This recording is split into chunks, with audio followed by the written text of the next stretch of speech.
Minister of Manipur,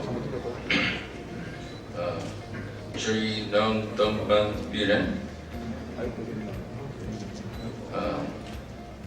Dr. J. Suresh Babu, Shri Sudansu Bandli, Dr. Kushan Sharma, distinguished guests, ladies and gentlemen. At the outset, I would like to thank International Chamber of Service Industry for the excellent arrangement and the warm hospitality rendered to me in beautiful state, Manipur. I would like to take this opportunity to congratulate the organizer of this conference and applaud for their efforts. As Myanmar Ambassador, it is an honor to deliver an address here in Imphal, our neighboring state in northeastern region of India. Your Excellency, ladies and gentlemen, India and Myanmar relations have received a boost thanks to bilateral initiative for deepening economic, political, cultural, and people-to-people ties between them. Myanmar shares a 1,600 kilometer long land borders with India as well as a maritime boundary in the Bay of Bengal.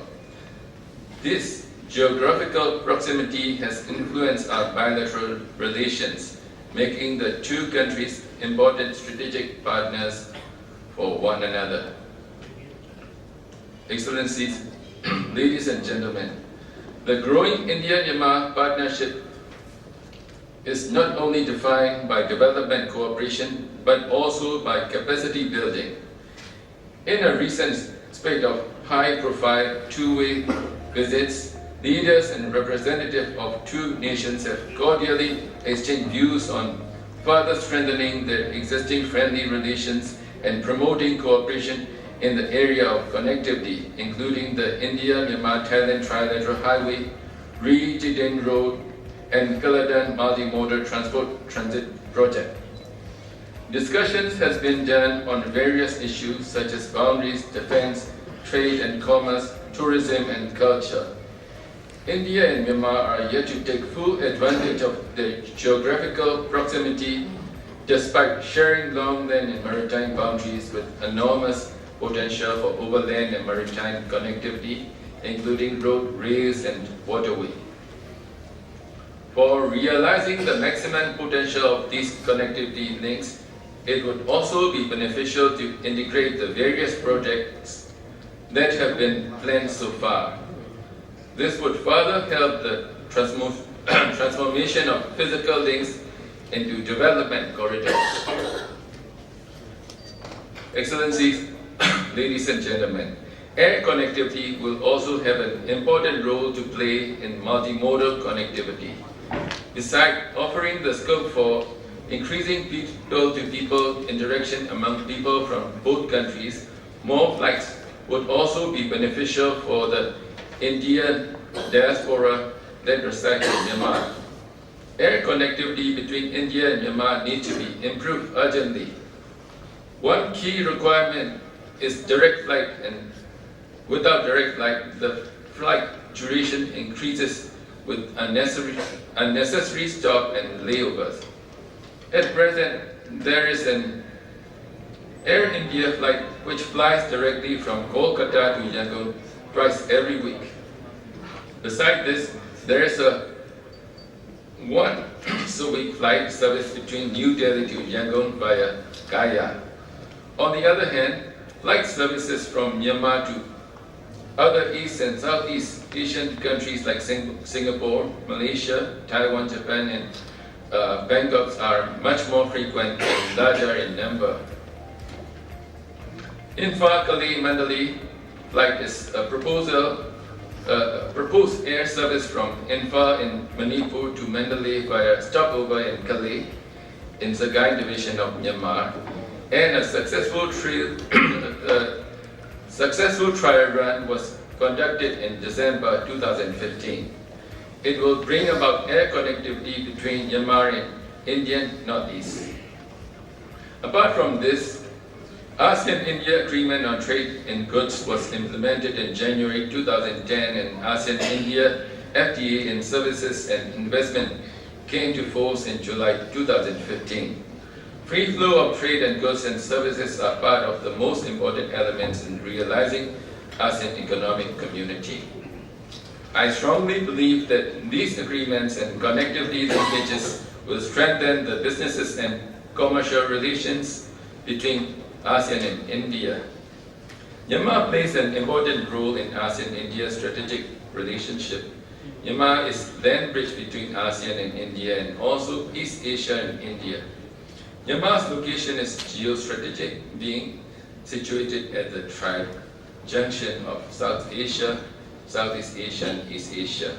Likewise, India's northeast region is the first landmass where ASEAN begins. Northeast is at the heart of the Indian government's Act East policy, and it is closer to all the major cities of ASEAN than the other part of India. It shares long border with Myanmar.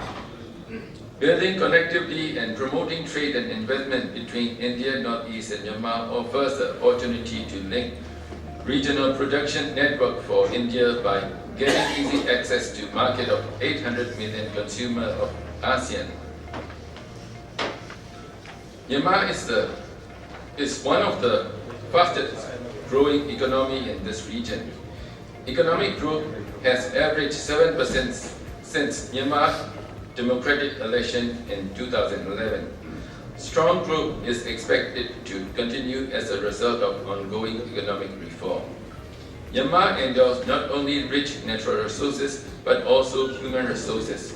Myanmar has a significant youth population. The median age is 27 and about 55% are under the age of 30. This demography presents an excellent opportunity for sustainable economic growth.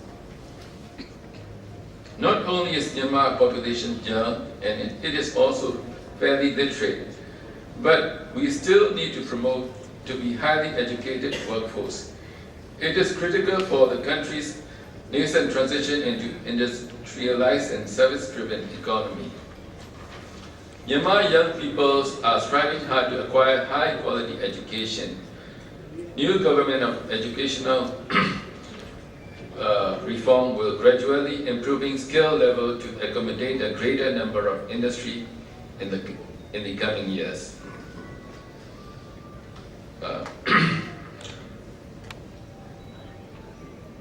Moreover, domestic consumption in Myanmar also remains healthy too, with incomes rising rapidly.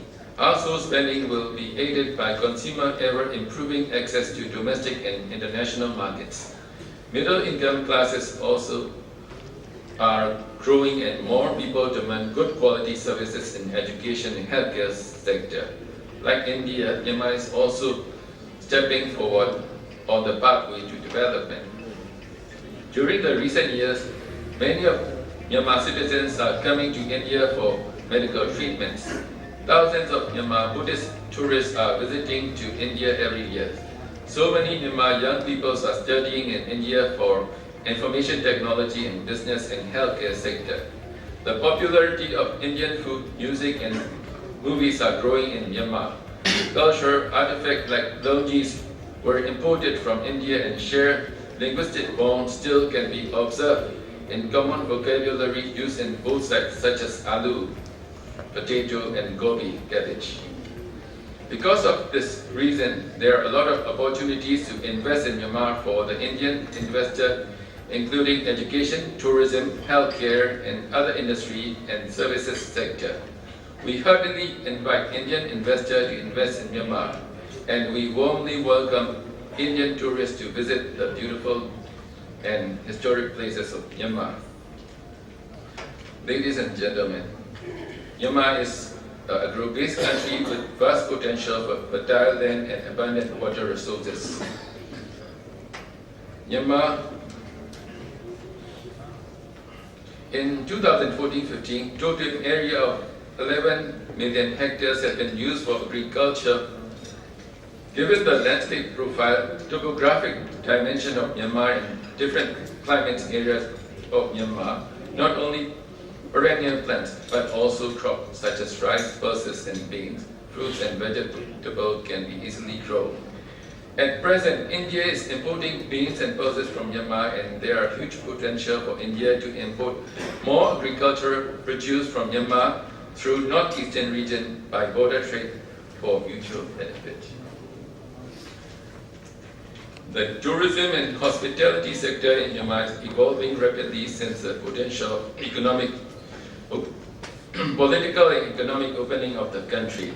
The number of visitors to the country has been growing nearly exponentially since 2011. The development of sufficient and better infrastructure is an important requirement to be able to physically carry the industrial and agricultural growth in Myanmar's dynamic future. The government of Myanmar has experience in conducting infrastructural projects under BOT or other public-private partnership agreement with the private sector and is welcoming investors for infrastructural improvement projects. There is great potential to develop the,